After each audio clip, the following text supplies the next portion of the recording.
Hola gente, buen día, ¿cómo están? Vamos a platicar el día de hoy de resonancia magnética de rodilla. El objetivo de la sesión del día de hoy son tres. El primero es revisar algunas de las secuencias básicas que podemos utilizar para el diagnóstico radiológico por resonancia magnética de la articulación de la rodilla. El punto número dos es recordar algunos conceptos básicos sobre anatomía de la rodilla.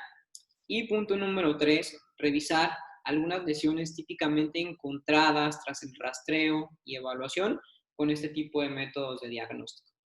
Entonces, pues bueno, vamos entrando en materia y lo primero que tenemos que platicar, o el primer punto central con el que vamos a comenzar, es el punto de los diferentes cortes o planos de revisión. En resonancia magnética de rodilla, como en resonancia magnética de cráneo o de columna, también vamos a hacer uso de los tres diferentes cortes de rastreo. Cortes o imágenes axiales, cortes frontales y cortes sagitales. Básicamente todos esos cortes van a tener un valor complementario uno del otro, entendiendo que algunas lesiones de ligamentos cruzados posteriores, por ejemplo, van a observarse de mejor manera en cortes específicos, especialmente cortes sagitales, y a lo mejor lesiones propiamente meniscales, pues bueno, van a tener cierta sensibilidad para observarse en cortes coronales. Lesiones tal vez, por ejemplo, del cartílago retropatelar, cuando hablamos de enfermedad osteoarticular degenerativa, van a observarse de mejor manera posiblemente en imágenes o cortes axiales, pero repito, no porque el rasgo patológico se observe mejor en una u otra, el otro corte pierde valor clínico. Definitivamente hay que decir que todos los cortes van a tener valor complementario uno sobre el otro. Eh, Sobre las diferentes secuencias que podemos estar revisando en resonancia magnética de rodilla, es importante decir esto, que la grasa fundamentalmente es la diferencia para poder hacer la identificación de las diferentes secuencias y poder definir si estamos observando un T1, si estamos observando un T2, si estamos observando un STIR, una secuencia con supresión grasa, un ecogradiente o una frecuencia de densidad protónica, que son las secuencias que habitualmente podemos utilizar o podemos estar revisando en el rastreo clásico de rodilla. Aquí en tu pantalla te presento justamente la diferencia entre unas secuencias y otras. Aquí estamos observando la exploración de rodilla y estamos observando una imagen lesiva de la cual no logramos comprender con exactitud o con toda nitidez los componentes, especialmente los componentes periféricos, y entendiendo esto hacemos uso de una secuencia que es sumamente útil, que se conoce como la secuencia de supresión grasa. La secuencia de supresión grasa especialmente tiene como objetivo, pues como su nombre lo dice, suprimir o quitar el artefacto que representa la grasa periarticular. En ese sentido, esta imagen ya suprimida en una secuencia T2, porque eventualmente la T2 es la que se utiliza para hacer este mecanismo de supresión de grasa, pues nos permite observar esta imagen lesiva con mucho mejor o mucho mayor nitidez. Especialmente las secuencias en donde se suprime la grasa son especialmente útiles para evaluar componentes relacionados con líquido libre, componentes relacionados con hemorragias, con hematomas o con componentes de origen tumoral. Es entonces útil en este tipo de situaciones y así es como observas tú o como se vería la diferencia entre una T1 con respecto a una T2 con saturación de grasa. Bien, otro punto que es muy importante señalar y que hay que rescatarlo acá de esta sesión virtual es la visibilidad de los diferentes tejidos de la rodilla, especialmente los tejidos blandos.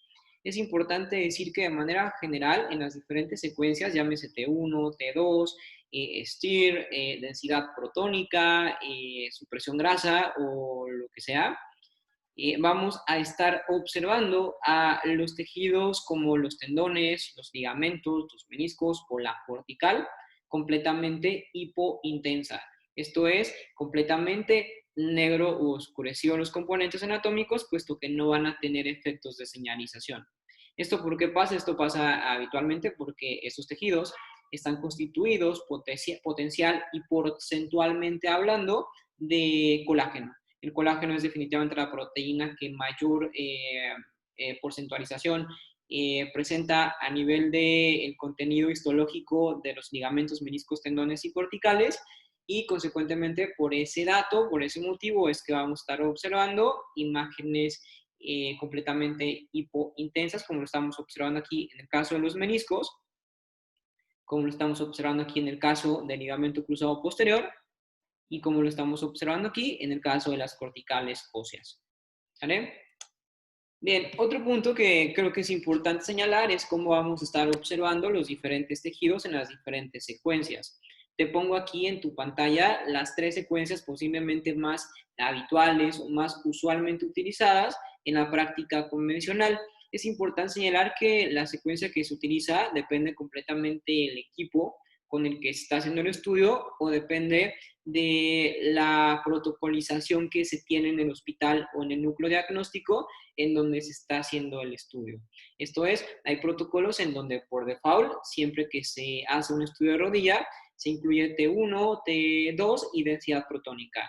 O hay situaciones en donde por default, hay protocolizaciones en donde por default se incluye una T2, densidad protónica y saturación grasa. Entonces esto depende completamente del hospital o depende del núcleo de diagnóstico. Algo que en algunas situaciones nos preguntan de forma muy cotidiana es si cuando se solicita el estudio tienen que solicitarse de manera particularizada las diferentes secuencias. Y la respuesta es no necesariamente. Y digo no necesariamente porque como te estoy comentando hace un momento, de manera protocolizada ya están determinadas las secuencias que se van a realizar para el rastreo de la rodilla.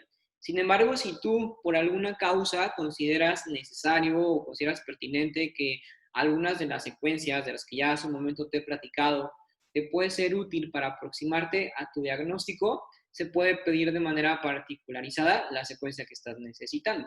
¿Sí? Esto es, repito, no es del todo necesario, no es obligatorio, pero si tú consideras que tal secuencia puede tener un mayor valor para clínico, para ti, para tu diagnóstico, se puede pedir la secuencia de manera particularizada.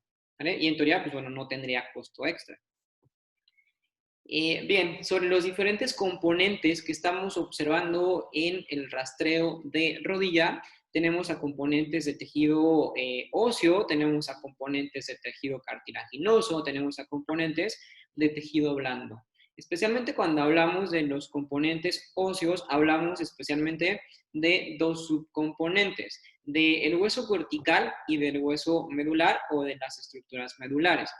Especialmente cuando hablamos del hueso cortical, el hueso cortical tanto en T1 como en T2 en densidad protónica lo vamos a estar viendo completamente hipointenso. Lo mismo va a pasar con el resto de las secuencias como densidad protónica o como T2 con saturación grasa, lo vamos a estar viendo justamente también hipointenso. En el caso del hueso medular, aquí ya hay una diferencia, porque usualmente el hueso medular, tanto en T1 como en densidad protónica, se observa hiperintenso, es decir, blanco, brillante. Pero, sin embargo, en T2 se observa isointenso, esto es gris, discretamente gris. Cuando hablamos del cartílago, el cartílago también se va a ver diferente si hablamos del cartílago hialino o si hablamos del fibrocartílago. Cuando hablamos del cartílago relacionado a los componentes hialinos, tanto en T1 como en densidad protónica, el cartílago se ve isointenso. Pero si nos vamos a revisar una secuencia en T2, el cartílago se va a ver discretamente hiperintenso.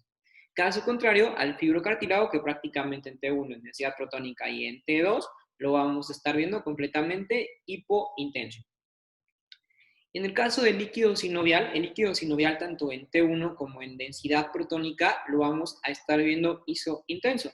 Pero en T2 el líquido sinovial se ve hiperintenso. Esto hace muy útil a la secuencia T2 cuando intentamos indagar o buscar patología relacionada con el líquido sinovial.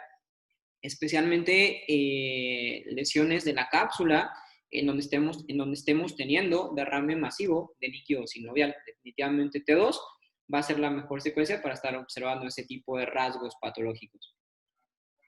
Cuando hablamos de la sinovia pues usualmente va a verse, como te decía ya previamente, completamente hipointensa, básicamente en todas las secuencias, y finalmente cápsulas y ligamentos, como también anteriormente ya te lo había adelantado, los vamos a estar viendo completamente hipointensos, completamente negros, tanto en T1 como en densidad protónica T2 o el resto. ¿Esto a causa de qué? A causa de la falta de la señalización que estos órganos le generan o le representan al resonador. Entonces, es la forma con la que vamos a estar justo viendo las diferencias en cuanto a las características visuales de los diferentes componentes anatómicos de la rodilla. ¿Va? Ese era entonces, pues bueno, el segundo punto.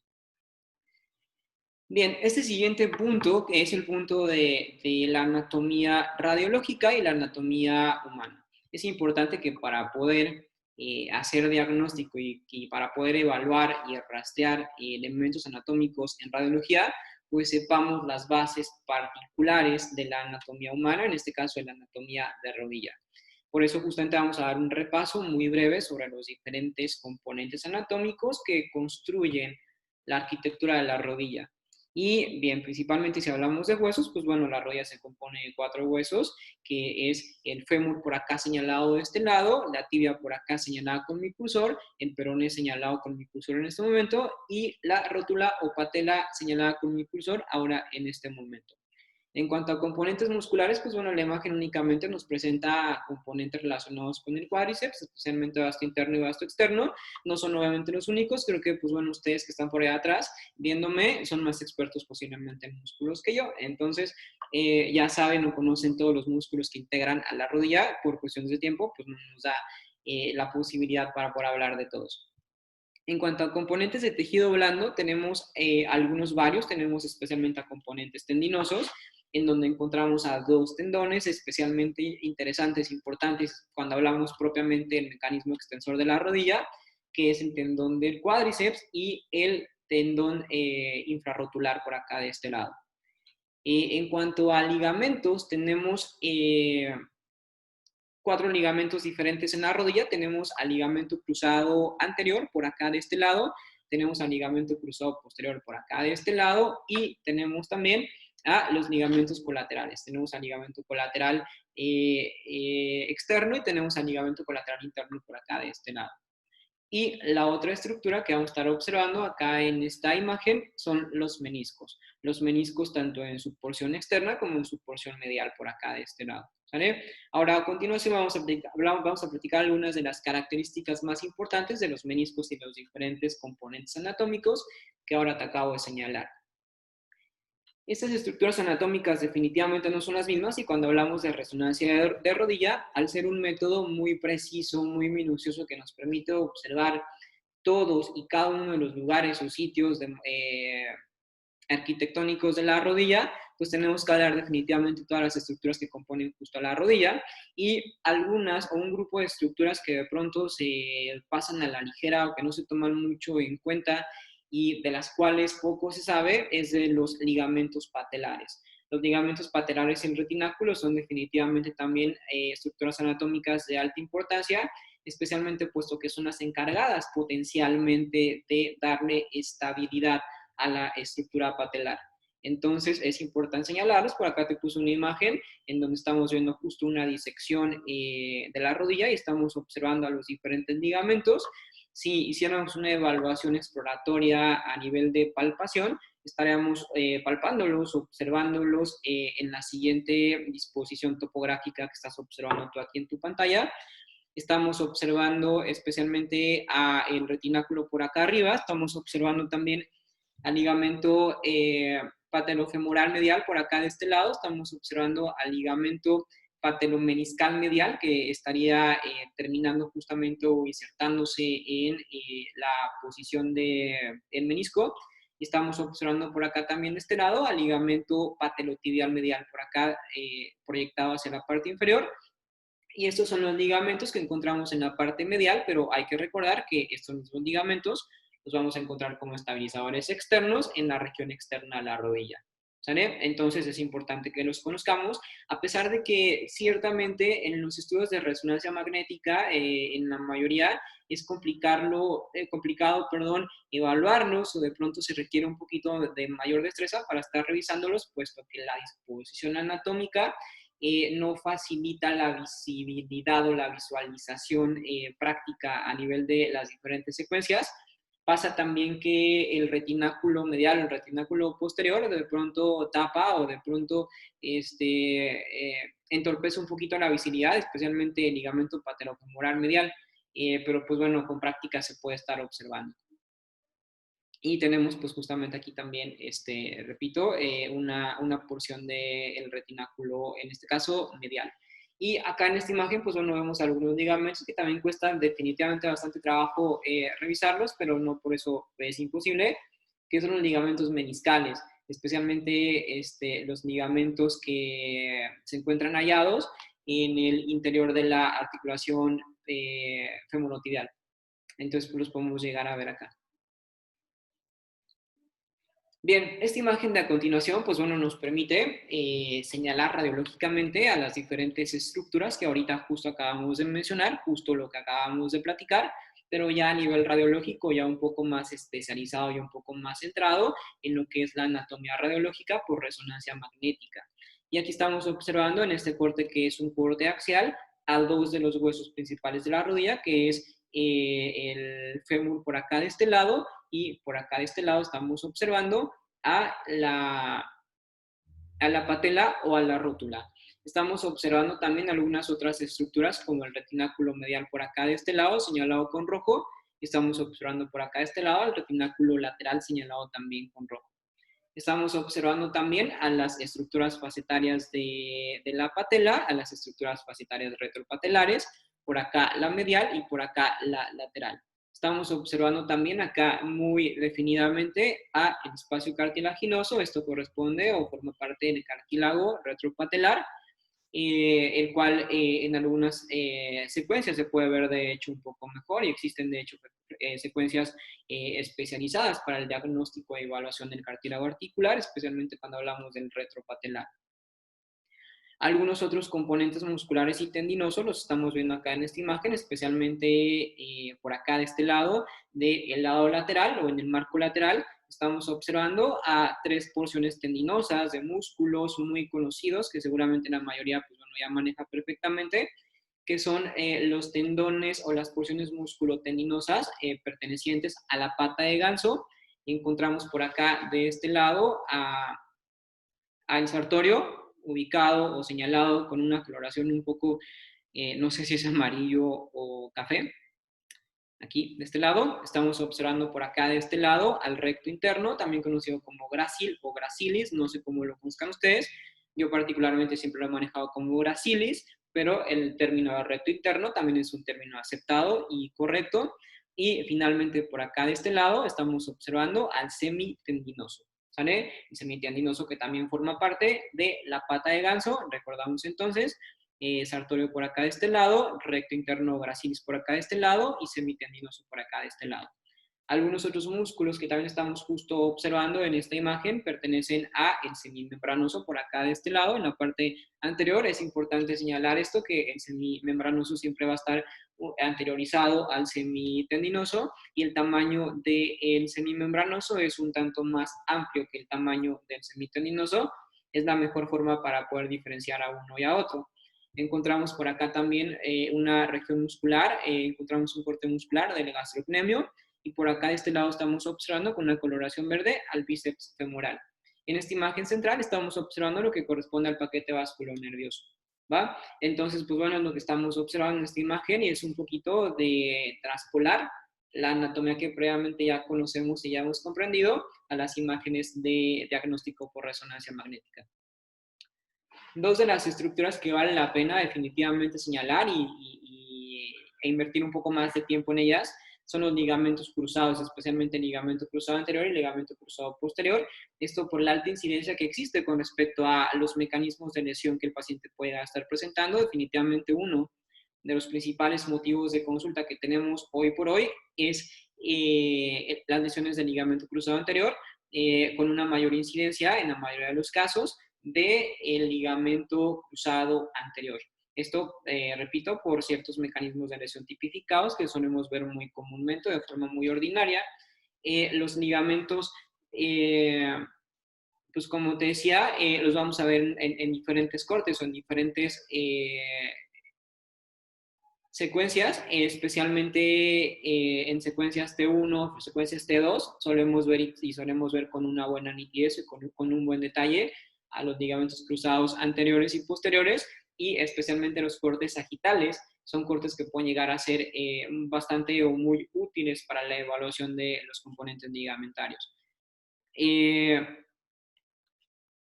más sobre los ligamentos? Creo que tengo algunas, bueno, en la parte final de esta charla voy a mostrarles algunas imágenes bastante interesantes sobre lesiones de ligamento cruzado anterior, en donde vamos a estar viendo justo algunas rupturas, que son como las lesiones más clásicamente vistas a nivel de la evaluación por resonancia magnética.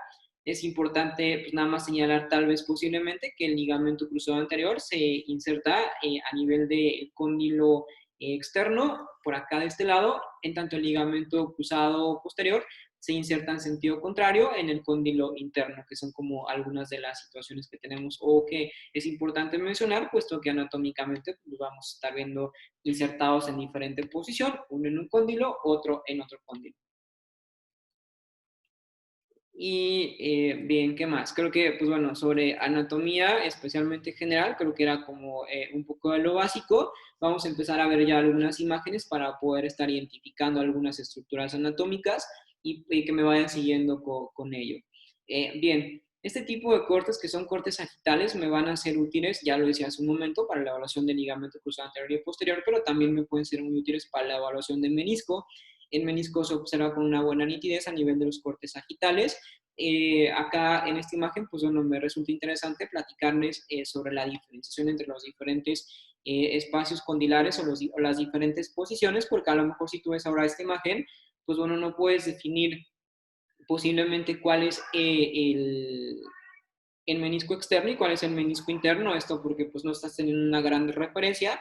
Cuando por ejemplo vemos al peroné señalado o lo vemos en la imagen, pues podemos básicamente predecir que la imagen está observándose en un corte externo, en un corte lateral, pero en esta imagen en donde no estamos viendo propiamente un peroné, sino que está un poco más medializada o centralizada, nos cuesta posiblemente un poco de trabajo, no es realmente tan complicado.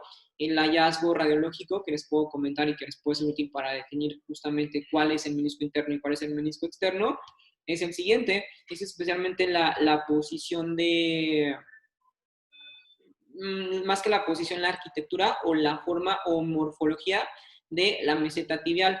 Cuando hablamos de la meseta tibial interna, cuando hablamos de la parte o región interna, decimos que esta tiene una tendencia cóncava. Entonces estamos viendo que esta imagen, pues bueno, presenta una apariencia un tanto más cóncava. En tanto, esta meseta tibial del otro lado tiene una apariencia un tanto más convexa, es decir, puedes ver tú la diferencia entre una y otra y creo que es bastante bien manifiesto, creo que no te genera ninguna especie de duda. Únicamente hay que aprender entonces que la región medial es la que va a estar presentándose como en forma cóncava y la región externa se va a presentar en su forma convexa. Entonces, básicamente ya esto nos permite diferenciar cuál de los meniscos es el interno y cuál de los meniscos es el externo. En este caso, entonces, este que estoy señalando corresponde al menisco externo y este que estoy señalando por acá de este lado corresponde al menisco interno. Otra característica que también te puede ser útil, pero esto depende del nivel de corte el que estemos, con el que estemos observando el estudio, es la forma y tamaño de los meniscos, porque usualmente cuando hablamos del menisco interno, el menisco interno tiene una variante sobre el cuerno anterior y el cuerno posterior. Usualmente el cuerno posterior es del doble del tamaño del cuerno anterior por acá de este lado, y lo observamos aquí en esta imagen bastante bien manifiesto. En tanto, el menisco externo usualmente es del mismo tamaño tanto cuerno anterior como cuerno posterior.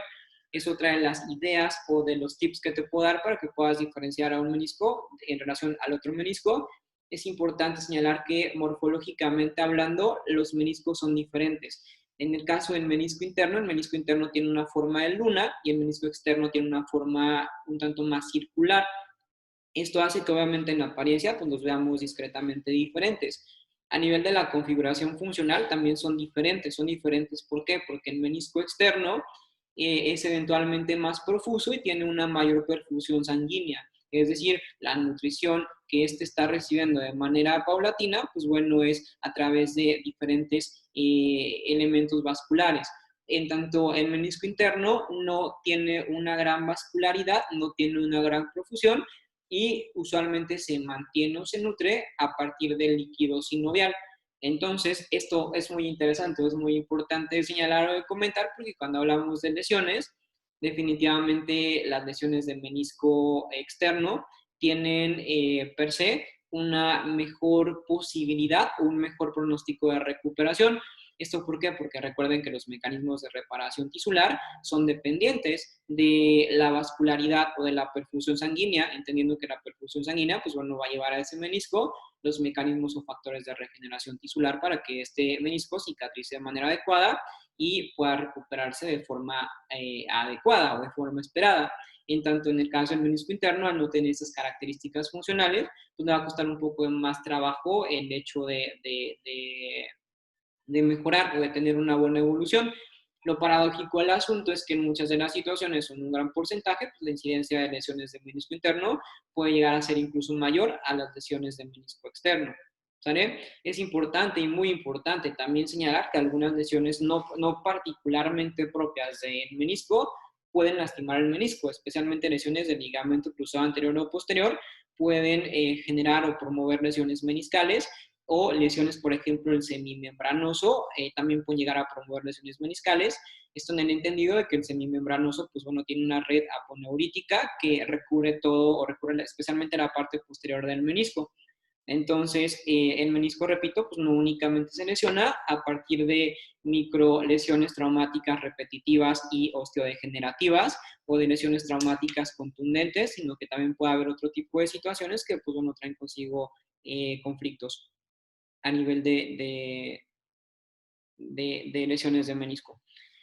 Y pues bueno, eso fundamentalmente. Bueno, aquí en la imagen pues bueno, vemos algunas otras estructuras, vemos especialmente acá el tendón del cuádriceps, vemos también algunos componentes relacionados con tejido graso y vemos acá especialmente un componente que nos interesa mucho, que más tarde vamos a estar revisando, que es la grasa de Hoffa, que está por acá, que la solemos ver siempre en la mayoría de los cortes, excepto en los cortes en T2 con supresión grasa, puesto que se limita un poco la visibilidad de la grasa de Hoffa, y que, pues bueno, nos da un valor predictivo muy importante para el diagnóstico de ofitis o de síndrome de la OFA. Entonces, pues bueno, por aquí está señalado. El ligamento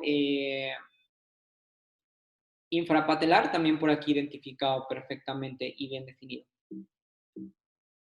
Tenemos por acá una imagen, esta ya es una imagen axial, esta imagen especialmente me gusta o nos gusta, suele ser útil para evaluación del cartílago articular, especialmente del cartílago retropatelar, lo observamos por aquí en la pantalla. Es importante señalar cuál es la región externa y cuál es la región interna. Por acá estamos observando la región externa y esto corresponde a la región interna. El elemento que puedes tomar en cuenta para definir quién es interno y quién es externo, definitivamente es la proyección, longitud o tamaño de las facetas articulares. Eventualmente la faceta articular externa es un poco más grande en relación a la faceta articular interna. Normalmente el ratio de diferencia es a 2, 2.5 de diferencia entre uno y otro. Entonces, pues bueno, por aquí tienes esta imagen que, como te decía, es útil para evaluaciones de cartílago articular. Esa imagen pues bueno, nos permite continuar viendo acá en este caso, nos permite ver menisco, nos permite ver hueso, nos permite ver cortical, nos permite ver también un poco de cartílago, especialmente el cartílago de los cóndilos femorales, y vemos algunos músculos también por acá interesantes. Esta imagen, pues bueno, ya la vimos hace un momento en la imagen previa, nada más que señalizada. Estamos observando, nos permite señalar justamente el cartílago. Algo importante de esta imagen es que si tú observas por acá en esta faceta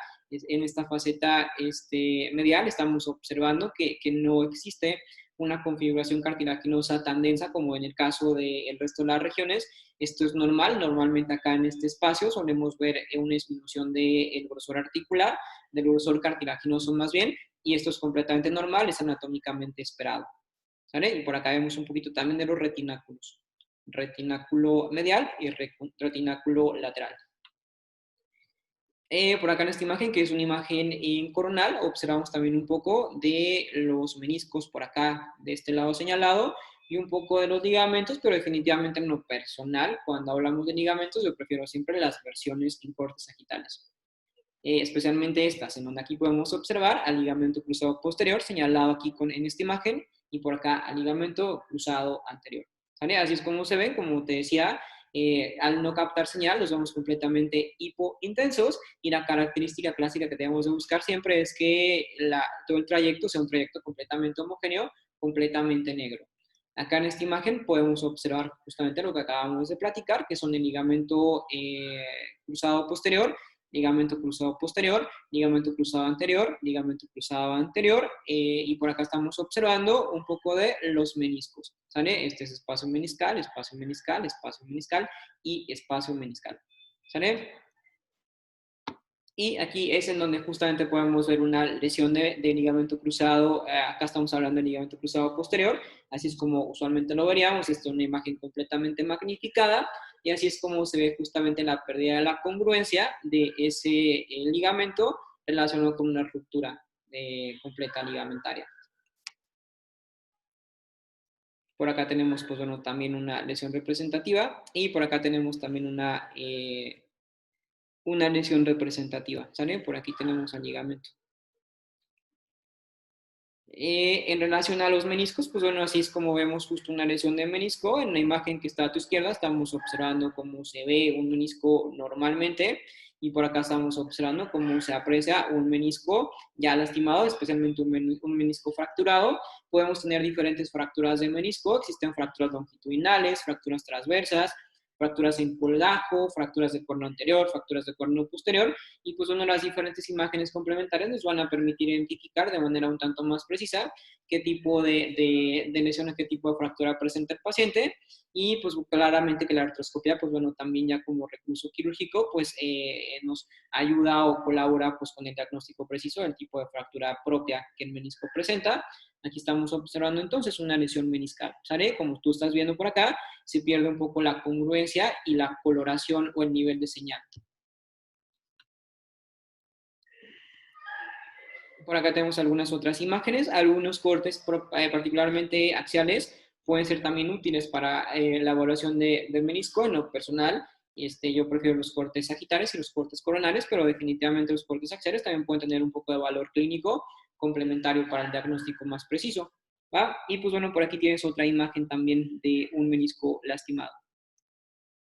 Y por acá tienes una imagen nuevamente de un menisco lastimado. Creo que queda bastante manifiesto. Por acá tienes nuevamente una imagen de un menisco lastimado.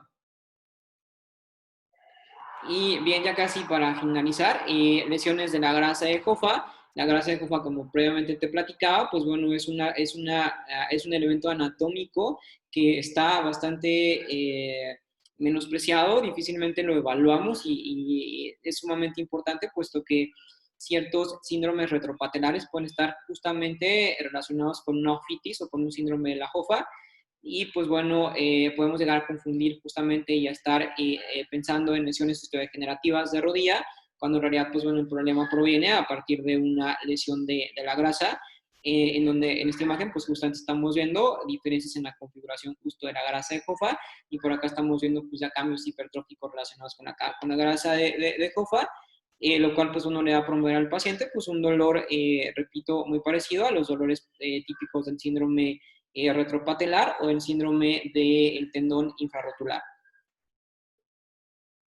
Y pues bueno, ya finalmente para terminar, algunas lesiones de cartílago las podemos ver también a través de resonancia magnética nuclear.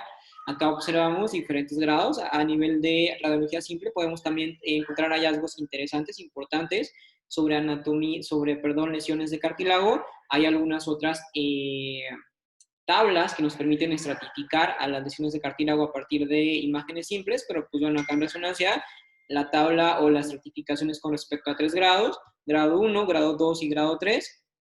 Y pues bueno, así es como se observarían las diferentes lesiones de cartílago retropatelar. Lo que estamos observando acá en la parte posteriorizada, pues bueno, pertenece al líquido libre.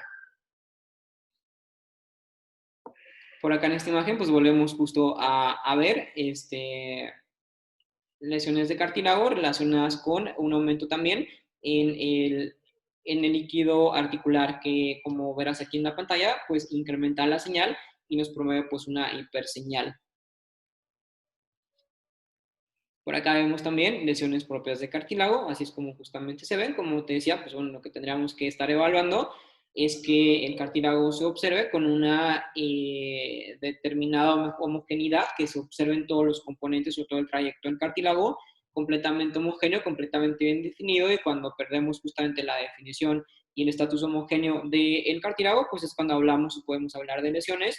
La condición y posición de la rótula también me establece o me habla de lesiones propias de cartílago, que eso es importante. Y pues bueno, finalmente, pues damos por concluido este tema el día de hoy. Cualquier duda o situación que se desee resolver, lo dejamos para la próxima sesión virtual en vivo. Muchas gracias.